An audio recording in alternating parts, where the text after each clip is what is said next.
Lo leemos en el nombre del Padre, del Hijo y del Espíritu Santo. Amén. Aconteció después que él iba a la ciudad que se llamaba Naín, e iban con él muchos de sus discípulos y una gran multitud. Cuando llegó cerca de la puerta de la ciudad, de aquí que llevaban a enterrar a un difunto, hijo único de su madre, la cual era viuda, y había con ella mucha gente de la ciudad. Y cuando el Señor la vio, se compadeció de ella y le dijo: no llores. Y acercándose tocó el féretro, y los que lo llevaban se detuvieron, y dijo: joven, a ti te digo, levántate.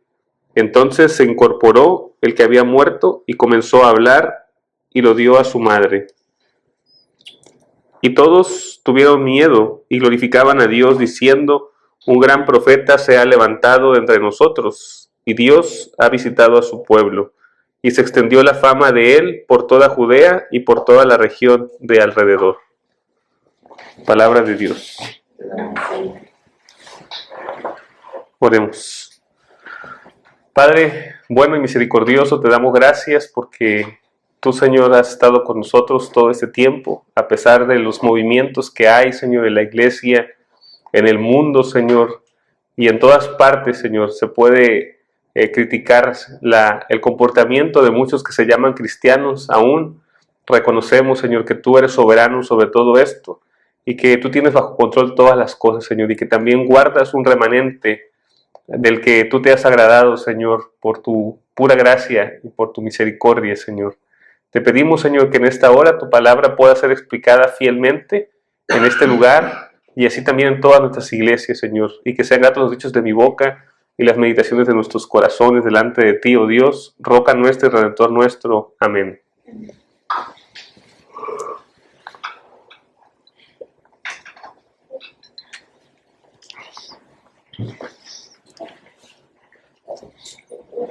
Y el título de la predicación de esta mañana es El amigo del pecador en la puerta de Naín. Basado en este pasaje,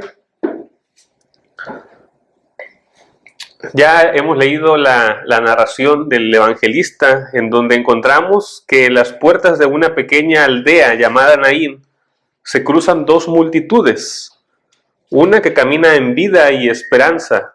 Dice aquí la palabra de Dios que el Señor iba a la ciudad que se llamaba Naín, e iban con él muchos de sus discípulos y una gran multitud. Estos son aquellos que caminaban en vida, no solamente en vida en el sentido de lo que nosotros conocemos por la ciencia como vida, sino también lo que conocemos como vida en el sentido de la fe. Ellos caminaban en vida y en esperanza, siguiendo a Jesús, caminando con Jesús. Y encontramos por otro lado una multitud que avanza con llanto y muerte, acompañados de un féretro. Ese encuentro no es un encuentro casual, porque nada es casual cuando Cristo está presente. Donde el hombre ve un final, Dios ve una oportunidad para revelar su compasión y poder por la humanidad. El relato de la viuda de Naín es más que una simple historia de consuelo. Es un retrato de toda la humanidad, una procesión de muerte dominada por el pecado, pero interceptada por el Salvador que da vida. Así es la vida de los hombres que caminan en este mundo. Van directo a la muerte. No solamente la muerte física, sino la muerte espiritual, siendo dominados por el pecado. Pero en el Evangelio de la Gracia de Dios se muestra a Jesucristo llegando y salvando a aquellos que ponen su confianza en Él y se arrepienten sinceramente de sus pecados. En Jesús hay esperanza. Entonces hoy veremos 4 grandes verdades que emergen de este pasaje: que el pecado es la causa de todos los males del hombre, que la muerte es la cosecha amarga del pecado que Cristo es el amigo compasivo y poderoso del hombre, y que todo esto nos lleva naturalmente a glorificar a Dios. Primero veremos que el pecado, hermanos, es la causa de todos los males del hombre. Esta es una verdad que a veces la tratamos de una manera muy genérica cuando la exponemos, porque todos sabemos, o todos los cristianos sabemos, que la causa de todos los males es el pecado y la desobediencia del hombre. Pero a veces la forma en la que la enfocamos no es la forma más adecuada y correcta. Vemos en este pasaje que el mundo entero está marcado por el dolor, por la enfermedad, la tristeza y la muerte. El cuadro que acabamos de ver en este pasaje nos deja ver esto. Pero nada de esto fue parte del plan original de Dios. Dios no diseñó al hombre para que fuese directo a la muerte, sino lo diseñó para que tuviese vida eterna. Dice la palabra de Dios que todo lo que Dios creó era bueno en gran manera originalmente, pero todo lo cambió el pecado. El funeral de Naín es una imagen viva del desastre que el pecado causa, del desastre que el pecado ha traído al mundo. Aquí podemos ver a esta madre destrozada, a un hijo muerto y a un pueblo enlutado. Un pueblo que es capaz de ver su realidad. La evidencia en el hijo muerto y la madre cargando con todo este dolor. Así es como debería caminar el mundo hoy día, destrozado, viendo la muerte como lo más terrible que hay. Y el pueblo de Dios debería de vivir, o la humanidad más bien debería de vivir el luto hasta no ver la luz de Cristo. Aquí el pecado es lo que abre la puerta al sufrimiento del humano. No solamente aquí en esta historia, sino que en realidad vemos nosotros que es el pecado el que trae sufrimiento a la humanidad. ¿Por qué vienen los pleitos? ¿Por qué vienen las iras? ¿Por qué vienen las disensiones entre los hombres? ¿Por qué viene que el hombre le haga mal a otro hombre? O la mujer pelee con el hombre, o el hombre pelee con la mujer, porque esto es la raíz del pecado. Es evidente que en el hombre hay gran maldad y que esto no se puede ocultar, que esto no se puede disimular de ninguna manera, que esto es así y no ha de cambiar. Sin embargo, el hombre a veces trata al pecado como si fuera su amigo. Juega con él, lo excusa, lo justifica, lo acaricia sin darse cuenta que el pecado es un enemigo mortal y que poco a poco va carcomiendo la vida de los hombres y también de las mujeres, evidentemente.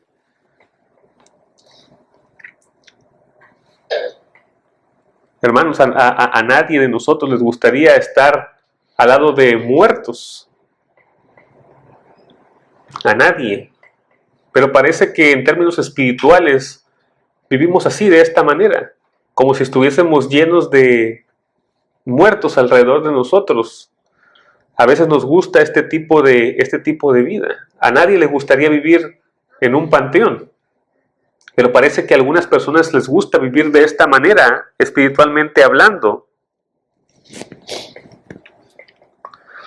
¿Por qué? Porque juegan con el pecado, lo justifican, se deleitan en él. Pero el pecado no se detiene ante la forma en que el hombre lo trata, simplemente hace lo que debe de hacer, producir muerte, porque la paga del pecado es muerte. Esto es lo que dice la Escritura. Sé que probablemente hay algunos que sean escépticos a esto, pero ningún escéptico puede demostrar que la muerte no es algo que está allí para todos los hombres. Nadie, por más inteligente que sea, puede evitar la muerte. El camino de todos los hombres, el camino de la humanidad es un camino hacia la muerte. Y lo peor no es la muerte física que alcanzamos a percibir hoy nosotros, sino lo peor de todo esto es la muerte espiritual que nos deja sin Cristo y manda a los hombres al infierno. Hay gente que hoy día está en sus casas tal vez haciendo algún tipo de trabajo sin tener la necesidad de hacerlo, o que no se tomó el tiempo para poder asistir a la iglesia. ¿Qué están haciendo estas personas? No solamente dejaron de venir a la iglesia, sino que están jugando con el pecado, están acariciando el pecado, están excusándose.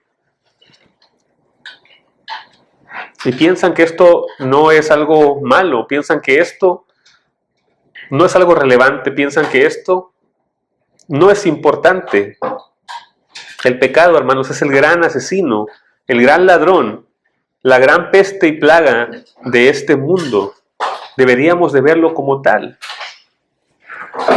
Pero el hombre es ciego por naturaleza. El hombre que no tiene a Cristo, el hombre que no es guiado por el Espíritu Santo, es ciego por naturaleza. Y no puede ver que cuando se hace amigo del pecado, está haciéndose amigo de un asesino cruel, de un ladrón que le va a robar la paz y la tranquilidad, que se va a enfermar como si tuviese peste o la plaga más terrible del mundo. El creyente debe de odiar el pecado con el mismo odio santo con el que Dios aborrece el pecado. No se puede tener paz con lo que destruye el alma. No se puede tener paz con aquello que nos separa de Cristo. Debemos aborrecer todo aquello que va en contra de las leyes de Dios. Debemos aborrecer todo aquello que va en contra de los mandamientos de Dios. Tú te puedes dar cuenta, hermano, si tu vida es una vida que se rige por el pecado o si se rige por el Evangelio. ¿Cómo te vas a dar cuenta? Muy fácil, el Salmo 1. ¿Qué dice el Salmo 1? El Salmo 1 dice que aquel que medita en la ley de Jehová de día y de noche, que se deleita en la palabra de Dios, todo lo que hace prosperará. Pero si tu vida no está prosperando en todo lo que estás haciendo, ¿qué significa? Significa que juegas con el pecado, que coqueteas con el pecado, que tu aliado es el pecado, que te has apoyado del pecado para lograr hacer lo que tú piensas que es, entre comillas, correcto. Así que hay una evidencia palpable en las Escrituras. Entonces Dios ha puesto sobre ti el administrar ciertas cosas, tu propia vida, tu matrimonio. Si tu vida no va bien, si tu matrimonio no va bien, es porque tú estás jugando con el pecado. Y esto lo podemos ampliar a todas las áreas de nuestra vida. Si, por ejemplo, inclusive, hermanos, a nosotros nos pusiesen un dinero en nuestras manos y lo mermamos y lo gastamos y nos quedamos endeudados porque no sabemos administrar el dinero, está hablando que nuestra vida espiritual inclusive no está bien, solamente es el reflejo de lo que nosotros somos. Hay varias parábolas respecto a esto, ¿no? Cuando hablamos, por ejemplo, de la parábola de los talentos. Dice que aquel que era fiel, los que fueron fieles, dice que trajeron ante el Señor un crecimiento de lo que Dios había puesto en sus manos. Pero el siervo malo y negligente, ¿qué hizo? Fíjense, ni siquiera perdió lo que tenía. Dice que fue y lo escondió. Si el Señor actuó de una manera contundente contra este hombre que no le trajo resultados de lo que él había puesto en sus manos, ¿cuánto más hará con aquellos que merman las cosas que están en sus manos? Si tu matrimonio se está mermando por tu culpa, porque no te arrepientes, porque tú piensas que la forma en la que llevas las cosas es una forma bíblica, pero no está dando resultado, tú estás jugando con el pecado. Si no eres eficiente en tu trabajo, si no te salen bien las cosas en tu trabajo, es porque tú estás jugando con el pecado. ¿Saben por qué, hermanos? Porque el pecado solamente trae destrucción a la vida de los hombres y al final la muerte. Miren, esta mujer estaba pasando por un dolor terrible y también iba para el mismo camino que su hijo, para la muerte. Pero el Evangelio debe de cambiar todas las cosas. El Evangelio cambia en nosotros todo y en vez de muerte nos da vida.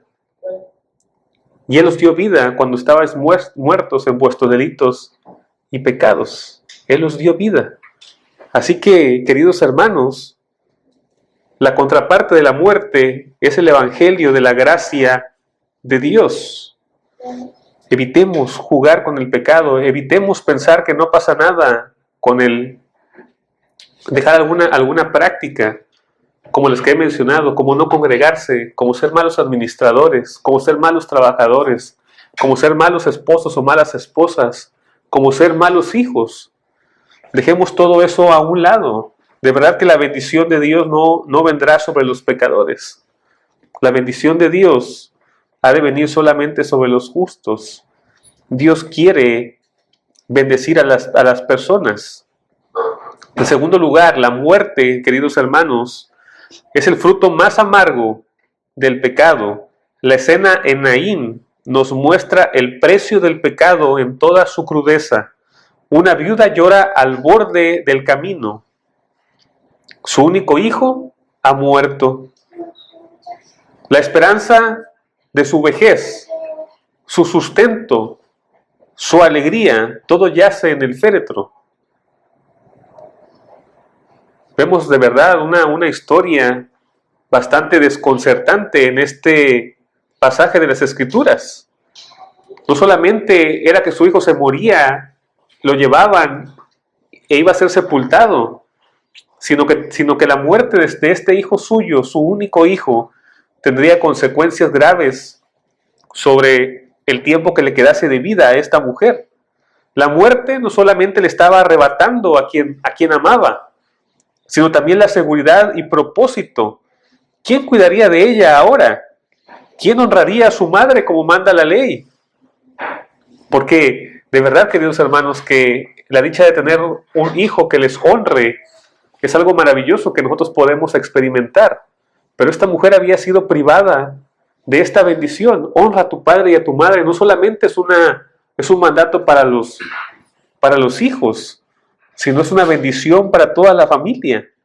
¿Quién iba a honrar a esta madre? Así, de esta manera actúa el pecado. Promete vida, pero produce ruina. Ofrece placer, pero siembra vacío. La Biblia claramente dice esto: el pecado, siendo consumado, da a luz muerte. No pensemos, hermanos, que podemos jugar con el pecado, que podemos saltarnos las consecuencias de este. Tarde o temprano, quien juega con el pecado, su ruina le alcanzará. Tarde o temprano, aquellos hombres que no tienen temor de Dios serán alcanzados por lo que da a luz el pecado. Y esto es la muerte. El pecado siempre va a conducir allí, tarde o temprano. No hay escapatoria. Mientras los hombres siguen coqueteando con el pecado, no comprenden que están caminando en una procesión fúnebre espiritual rumbo a la perdición. Solamente Cristo puede interrumpir la marcha de la muerte, tal como lo vemos en este pasaje. Si no fuese por la misericordia de Dios, todo hubiese terminado en lo que normalmente terminan las cosas en este mundo, en sepultar a este joven y dejar un estrago grande en la vida de esta mujer. Pero Cristo interrumpe las consecuencias del pecado. Así que la única forma en la que el hombre puede escapar de las consecuencias del pecado es a través de Cristo. Porque, hermanos, de verdad que todos los pecados deberían traer consecuencias a nosotros, pero la realidad es que no siempre es así. Algunas veces Dios en su misericordia y paciencia nos evita que tengamos tales consecuencias del pecado. Hasta de eso, hermanos, nos limpia el Señor. El Evangelio de Dios es tan amplio que es capaz de destruir lo que el pecado produce por naturaleza. Pero quien persiste en pecar, no dude en que su propia maldad le alcanzará. No dude en que su propia maldad le alcanzará. En tercer lugar, hermanos, Cristo lo vemos aquí como el amigo compasivo y poderoso del hombre. Cristo es el amigo compasivo y poderoso del hombre. Cuando Jesús vino, vio a la viuda y se compadeció de ella. Nadie le pidió ayuda al Señor en este momento, o al menos no hay una descripción en la que se pida ayuda al Señor.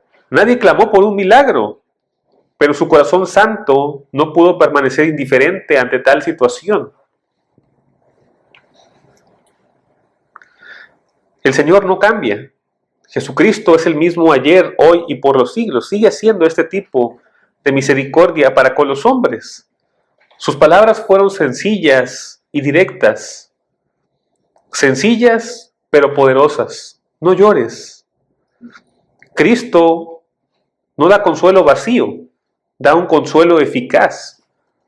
No era no llores porque me molesta, no era no llores porque interrumpes, no era no llores porque debes aguantar, no era no llores porque debes soportar, era un no llores consolador. Y este consuelo eficaz en el cual se aprecia la compasión de Dios. Él actúa movido por esta compasión. Entonces Él hace el milagro impensable, toca el féretro. Según la ley, tocar un cadáver hacía a una persona impura. Pero la pureza de Cristo no se contamina, su santidad transforma. Los comentaristas Jameson, Fausten y Brown lo dicen así: majestad y gracia unidas resplandecen en esta escena. La resurrección y la vida en carne humana, con una palabra de mando, vuelve a la vida al cuerpo muerto. Cristo habló y el joven se levantó. Su voz, que un día despertará a todos los muertos, devolvió la vida a este joven. Joven, te digo, levántate. Son las palabras de Cristo. En esa misma voz sigue sonando hoy a los que están muertos en sus delitos y pecados. Cristo les dice: levántate, vive, arrepiéntete, sírveme. Esto es lo que el Señor llama en su evangelio a aquellos que van de camino a la muerte, o en otras palabras, que están muertos y no se han dado cuenta de que están muertos. Las palabras del Señor son tan penetrantes que aún los muertos pueden escuchar su voz viva. Levántate, vive, arrepiéntete, sirve al Señor. Ninguna vida está tan lejos de Él que no pueda ser alcanzada por su poder. Ningún corazón está tan muerto delante de Él que no pueda revivirlo. Porque la realidad del hombre es que la muerte es una muerte no solamente temporal, sino eterna. Pero ante Dios la muerte no existe. Tal es así que será destruida, será terminada. No habrá más muerte cuando el reino de Dios se consume. Y todo esto lo podemos ver en las resurrecciones que el Señor hace en su ministerio terrenal. Podemos ver que es la garantía de su poder infinito. Hasta el día de hoy, todos los intentos científicos que se han realizado no han logrado dar vida. Inclusive hay algunos ejercicios, ¿verdad?, que los científicos han llegado a hacer, pero que de una manera truqueada llegan a explicar cómo es que la vida resultó de la nada o por los elementos físicos y químicos que había en el ambiente. Pero todo esto tiene truco, porque en realidad ninguno de estos experimentos ha logrado generar vida como tal. Y hay otros científicos más perspicaces que inclusive dicen que lo más lógico es cómo están los otros planetas, a la diferencia de nosotros. Dicen que lo más lógico es que tú vayas a un planeta y no encuentres vida. Pero lo que realmente es interesante, dicen estos hombres de ciencia, que en nuestro planeta haya vida. Eso es lo más interesante. El Evangelio es de este calibre, es de esta manera. ¿Cómo es posible que alguien que va directo a la muerte pueda vivir? Bueno, Cristo puede hacerlo. Él es el creador de todas las cosas. Porque es que hay muchos planetas para que podamos ver también nosotros y comparar que si Cristo no da vida, pues simplemente no hay vida. Los elementos físicos que hay no pueden producir vida. Al menos es lo que dice la ciencia hasta el día de hoy. Después de este milagro, Lucas dice que todos ellos tuvieron miedo y glorificaban a Dios. El poder de Cristo entonces nos lleva naturalmente a glorificar a Dios. La gloria de Dios no es un propósito egoísta de sus obras, sino la reacción natural del corazón humano al contemplar la bondad del Señor. Cuando el hombre vuelve a la vida, donde antes había muerte, no puede hacer otra cosa que adorar a Dios. Entonces la adoración es la consecuencia inevitable de las maravillas que Dios hace en nosotros. Hermanos, si somos honestos, ¿cuándo es que adoramos a Dios? Regularmente. Regularmente no lo adoramos en la tristeza, regularmente y naturalmente lo adoramos cuando Él hace algo por nosotros. Si nosotros podemos recordar atrás en nuestra vida, probablemente en esta semana, a lo mejor ustedes pudieron presenciar que Dios hizo algo en sus vidas y glorificaron a Dios y probablemente lo contaron con gran gozo, porque Dios hizo algo por ustedes. Y simplemente lo que hacemos es lo natural. Adoramos a Dios porque reconocemos que Él está haciendo las cosas por nosotros. Reconocemos que ahí está su providencia, reconocemos que está su presencia ahí con nosotros, sin que nosotros la merezcamos. ¿Qué había de diferente en este joven que estaba muerto?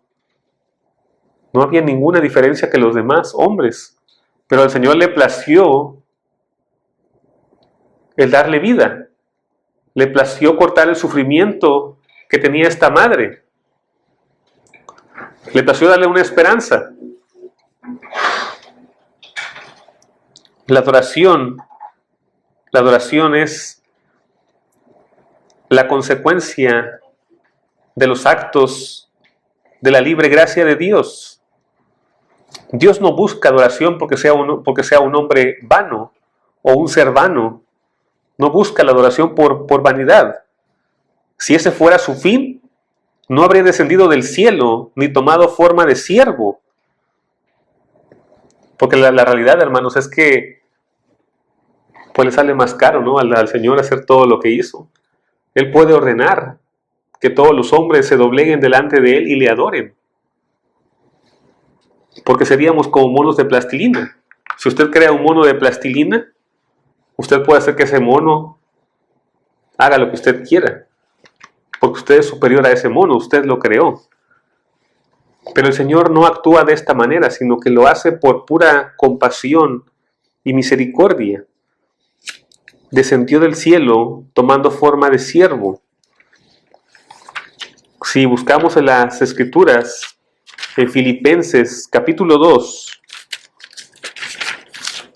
versículos del 5 al 11, encontramos: haya pues en vosotros ese sentir que hubo también en Cristo Jesús, el cual, siendo en forma de Dios, no estimó el ser igual a Dios como cosa que aferrarse, sino que se despojó a sí mismo, tomando forma de siervo, hecho semejante a los hombres, y estando en la condición de hombre, se humilló a sí mismo, haciéndose obediente hasta la muerte, y muerte de cruz, por lo cual Dios también lo exaltó hasta lo sumo, y le dio un nombre que es sobre todo nombre, para que en el nombre de Jesús se doble toda rodilla de los que están en el cielo y en la tierra y debajo de la tierra, y toda lengua confiese que Jesucristo es el Señor, para gloria de Dios Padre.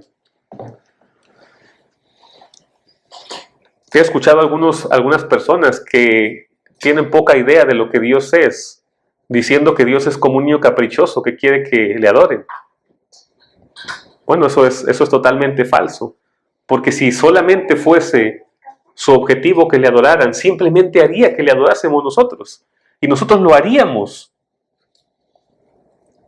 Pero si leemos con atención el pasaje, nos dice aquí que para que todo esto ocurriese y para darnos beneficio a nosotros, tuvo que humillarse, estando en la condición de hombre, y haciéndose obediente hasta ir a la muerte. ¿Los poderosos de la tierra acaso hacen eso? ¿Los poderosos de la tierra acaso se humillan de esta manera para que después sean exaltados? Lo hacen por la fuerza. Inclusive, dentro de las clases sociales podemos verlo así, o sea, no tenemos que ir tan lejos. Podemos ver así que el poder del dinero, el poder que ejerce el dinero en algunas personas, hacen que por el hecho de tener ciertos recursos, otros puedan humillarse. No dan su vida por ellos, no son condescendientes con ellos, no se compadecen de ellos, no tienen como propósito ayudarles a ellos. Pero el Señor no actúa de esta manera. El Señor se hace como siervo, se humilla y va a la muerte por nosotros. Si su fin solamente fuese recibir la gloria, creo que es un camino muy caro, es un precio muy alto que el Señor tuvo que pagar. Entonces, la adoración hacia Dios no es una oración por vanidad, es una adoración por consecuencia. Porque la alabanza que Dios recibe es fruto de su compasión, de su manifestación a los hombres. Cuando Él bendice, salva y restaura, la adoración brota como una respuesta espontánea del alma redimida. La viuda no pidió nada de esto, pero recibió misericordia. Y todo el pueblo glorificó a Dios al ver lo que Cristo hizo.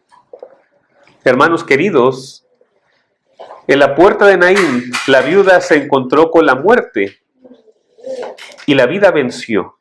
El Señor Jesús se reveló como en el Antiguo Testamento, como este amigo del pecador, como el consolador del que sufre, como el vencedor del pecado y de la muerte. Donde el pecado sembró lágrimas, Cristo plantó esperanza. Donde la muerte reinó, Cristo reina, dando vida eterna. Y hoy, igual que entonces, Él sigue caminando entre las procesiones de dolor del humano, deteniendo el paso de la muerte con su palabra de poder. A ti te digo, levántate, ofreciendo consuelo, diciendo a los hombres, no llores. Queridos hermanos, que cada uno de ustedes experimente esta gracia y misericordia del Señor. Amén. Padre, te damos gracias y te alabamos, Señor, porque tú eres grande, Señor. Te alabamos porque eres misericordioso con nosotros, porque eres bueno, porque nos redimiste de nuestros pecados. Y te pedimos, Señor, en esta hora, que sigas teniendo piedad de nosotros. Gracias por todo lo que haces por nosotros, en el nombre de Jesucristo. Amén.